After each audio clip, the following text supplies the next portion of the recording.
I heard a man's voice coming from my daughter's room at 3 a.m. Last night at 3 a.m., I woke up to the sound of my daughter talking. At first, I thought maybe she was just talking in her sleep.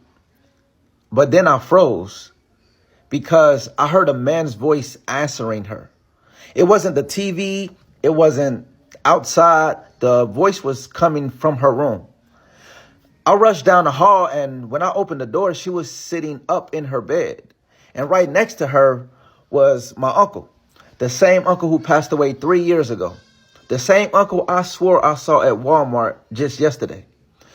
He looked real, solid, not a shadow, not a dream.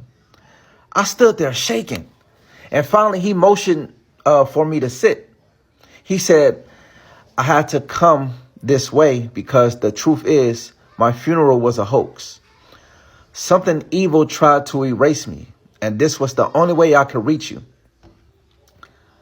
I asked him how he even got into my house without setting off the alarm. He smiled and said, I know where you keep the spare key. And besides, you forgot to set the alarm tonight. Then he stood up, walked towards the kitchen, and placed the key down on the counter. He looked back at me and said, I'll be back. And then he walked right out the front door. Some doors never really close.